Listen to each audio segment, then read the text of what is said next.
ओम शांति 16/6/22 की प्रातः मुरली है। मीठे बच्चे, तुम्हें किसी भी देहधारी के नाम रूप में नहीं फंसना है।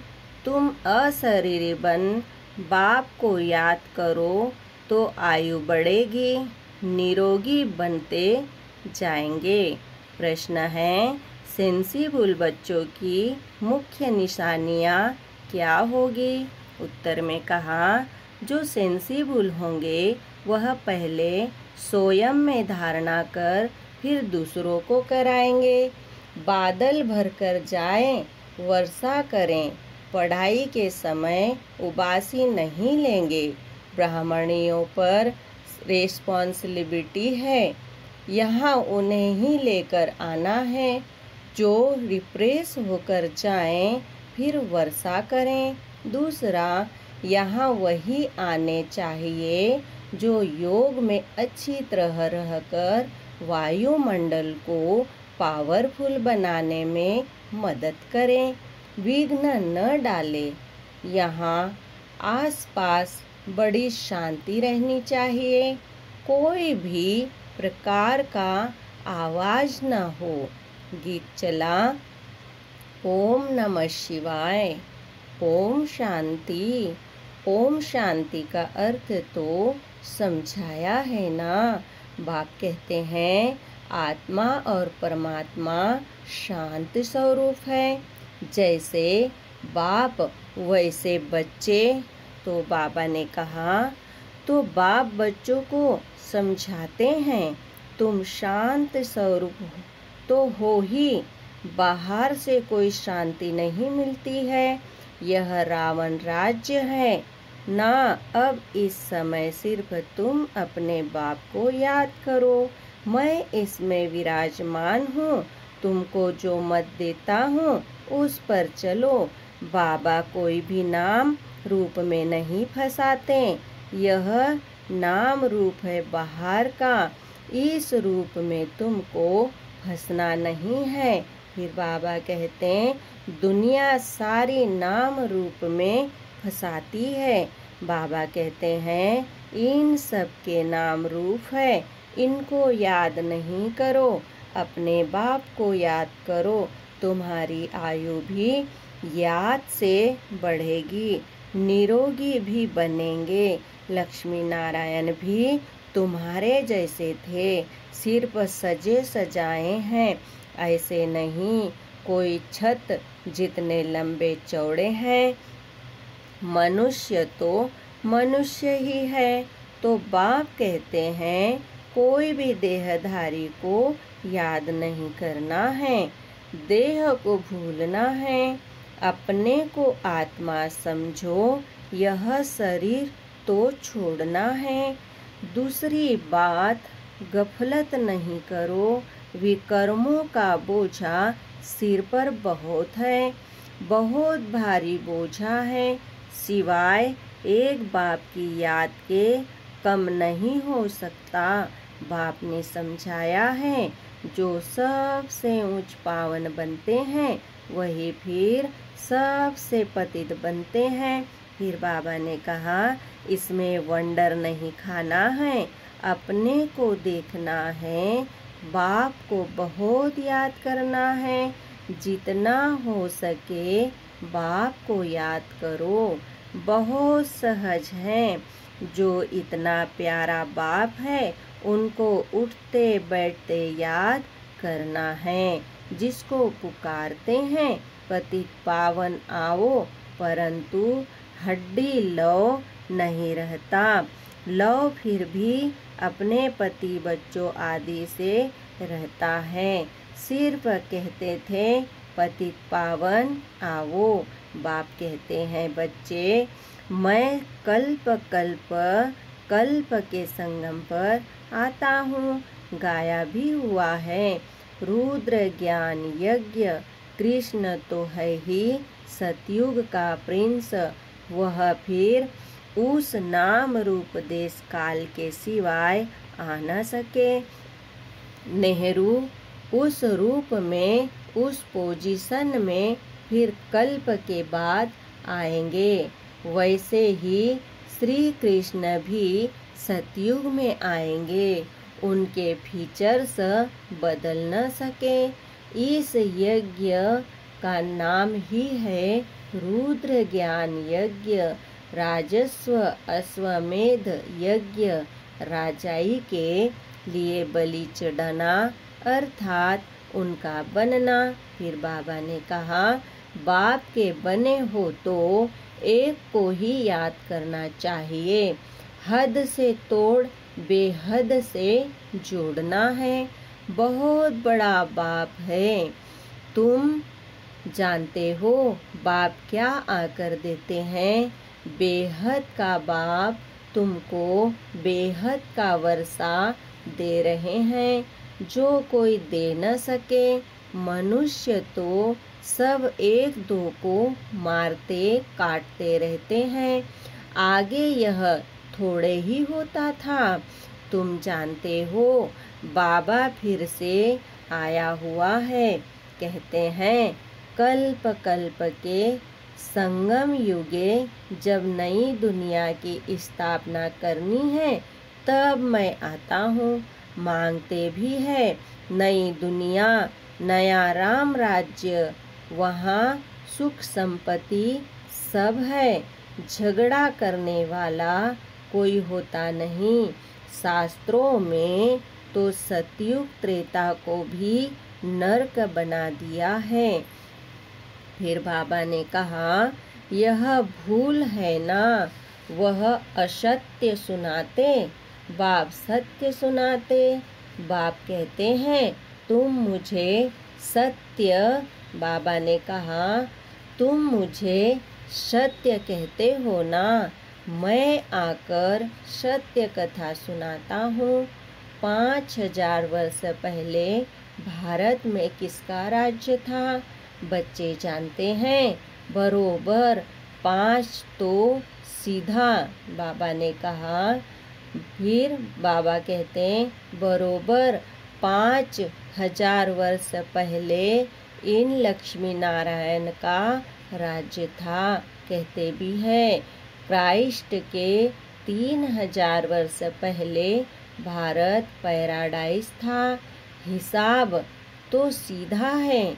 कहते हैं, कल्प की आयु इतनी क्यों रख दी है? अरे हिसाब करो ना। क्राइस्ट को इतना समय हुआ, युग ही यह 4 है। आधा कल्प दिन, आधा कल्प को बाबा कहते हैं, आधा कल्प दिन आधा कल्प रात को लगता है। समझाने वाला बड़ा अच्छा चाहिए। बाप समझाते हैं, बच्चे काम महाशत्रु है। भारतवासी ही देवताओं की महिमा गाते हैं। सर्वगुण संपन्न, 16 कला संपूर्ण, संपूर्ण निर्विकारी, मर्यादा पुरुषोत्तम। फिर 16,108 रानियां कहाँ से आई?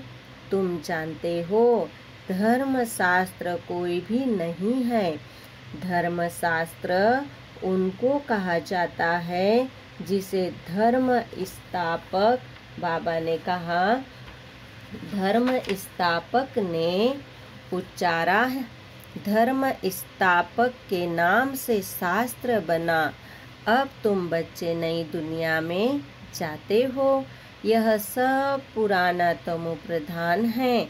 इसीलिए बाप कहते हैं, पुरानी चीज़ों से बुद्धि योग हटाएं, माँ में कम याद करो तो तुम्हारे विकर्म विनाश हो। गफलत लग करते हो तो बाबा समझते हैं, इनकी तकदीर में ही ऐसी है बहुत सहज बात। क्या यह तुम नहीं समझ सकते हो? मोह की रग सब तरफ से निकाल, एक बाप को याद करो। फिर बाबा ने कहा, 21 जन्म के लिए तुमको फिर कोई दुख नहीं होगा। न तुम इतनी कुब्जाएं आदि बनेंगे। वहाँ तो समझते हैं बस आयु पूरी हुई, एक शरीर छोड़ दूसरा लेना है। जैसे सर्प का मिसाल है, जानवरों का मिसाल देते हैं। जरूर उनको पता पड़ता होगा, इस समय के मनुष्य से जास्ती अक्ल जानवरों को भी होती है। भ्रमरी का मिसाल भी यहाँ का है। कीड़े को कैसे ले जाते हैं। अब तुम्हारे सुख के दिन आ रहे हैं। बच्चियाँ कहती है हम पवित्र रहते हैं, इसीलिए मार बहुत खानी पड़ती है। हाँ, बच्चे कुछ तो सहन करना ही है। अबलाओं पर अत्याचार गाए हुए हैं। अत्याचार करे तब तो पाप का घड़ा भरे। रुद्र ज्ञान यज्ञ में विघ्न तो बहुत पड़ेंगे। अबलाओं पर अत्याचार होंगे, यह शास्त्रों में भी गायन है। बच्चियाँ कहती है बाबा, आज से 5000 वर्ष पहले आपसे मिले थे, स्वर्ग का वर्षा लिया था, महारानी बने थे। बाबा कहते हैं हाँ बच्ची, इतना पुरुषार्थ करना होगा। याद शिव बाबा को करना है, इसको नहीं।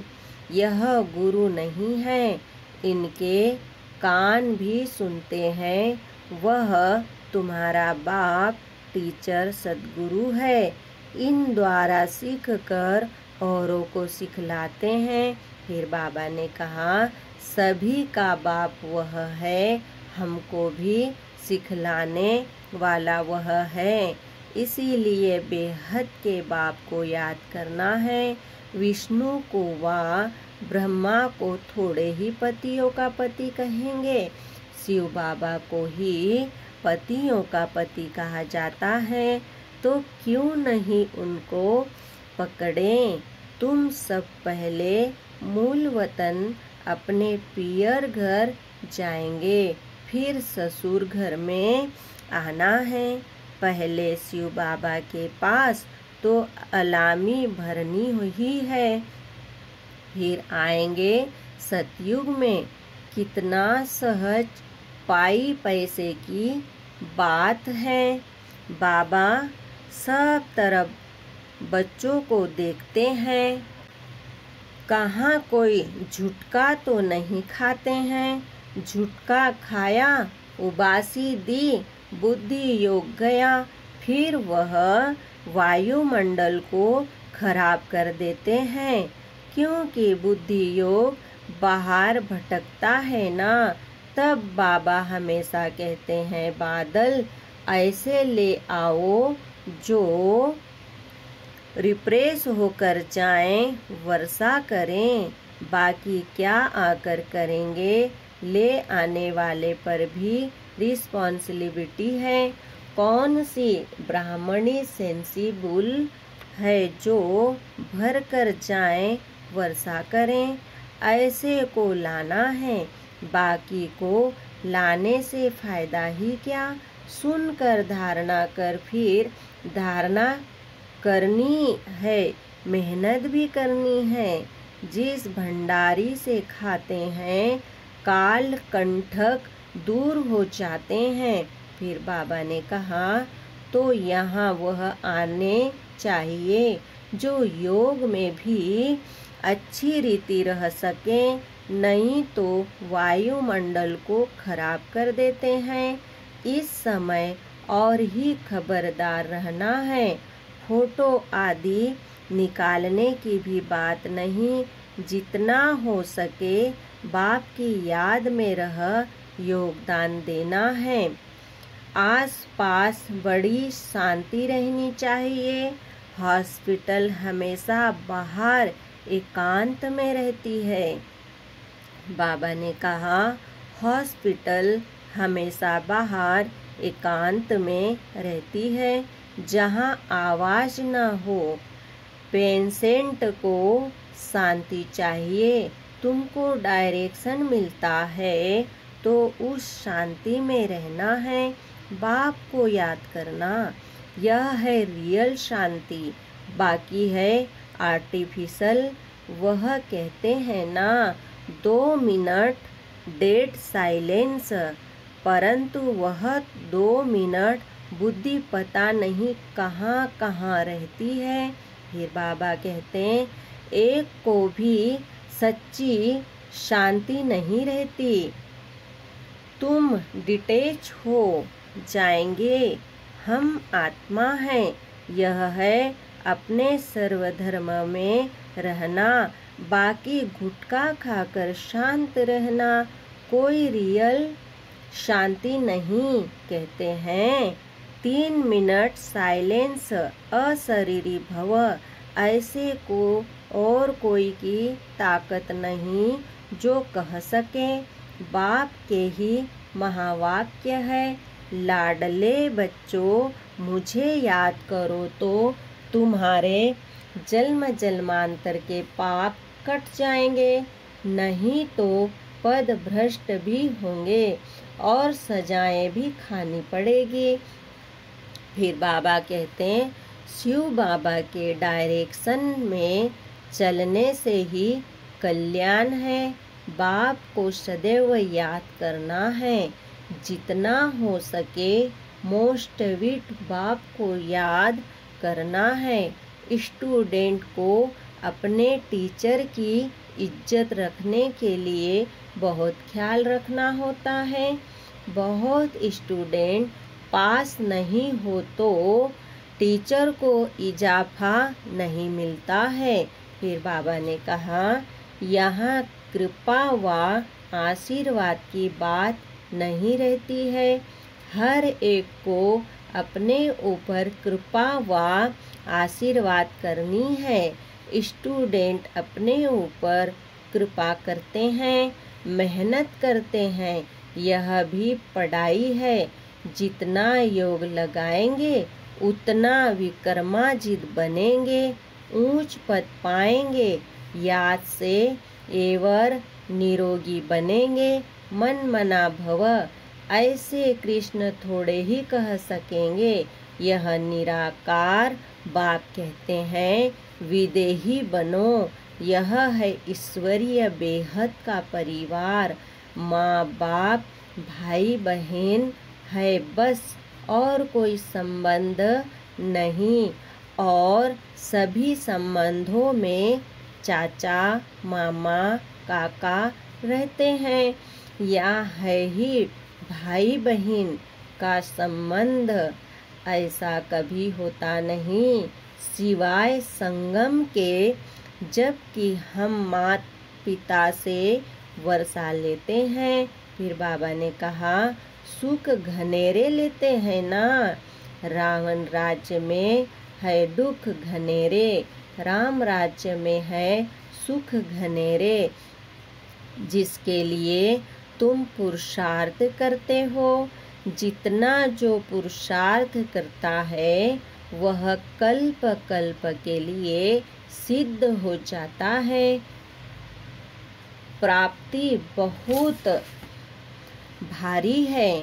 जो करोड़पति पदमपति है उनका सब पैसा मिट्टी में मिल जाना है।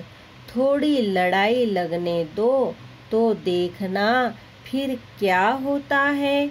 बाकी कहानी है। तुम बच्चों की सच्ची कहानी सुनकर तुम बच्चे सचखंड के मालिक बनते हो। यह तो पक्का निश्चय है ना। निश्चय बिगर यहाँ कोई आ नहीं सकता। तुम बच्चों को कोई गफलत नहीं करनी चाहिए।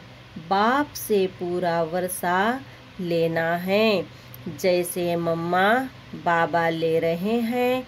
अच्छा, मीठे मीठे सिखिलदे बच्चों प्रति माता पिता बाप दादा का याद प्यार और गुड मॉर्निंग। रूहानी बाप की रूहानी बच्चों को नमस्ते। हम रूहानी बच्चों की रूहानी बाप दादा को याद प्यार गुड मॉर्निंग नमस्ते। ओम शांति। धारणा के लिए मुख्य सार है। पहला पॉइंट है शरीर से डिटैच हो, सर्वधर्म में स्थित रहने का अभ्यास करना है। जितना हो सके मोस्ट बिलीवेड बाप को याद करना है। मोह की रग सब तरफ से निकाल देनी है। दूसरा पॉइंट है पढ़ाई पर पूरा ध्यान दें। अपने ऊपर आप ही कृपा व आशीर्वाद करनी है। बुद्धि योग हद से तोड़ बेहद से जोड़ना है। बाप का बनकर बाप पर पूरा पूरा बलि चढ़ना है। वरदान है बहुत सुंदर। सदा सत्य के संग द्वारा कमजोरियों को समाप्त करने वाले सहज योगी सहज ज्ञानी भव। वरदान का डिटेल है कोई भी कमजोरी तब आती है जब सत्य के संग से किनारा हो जाता है और दूसरा संग लग जाता है।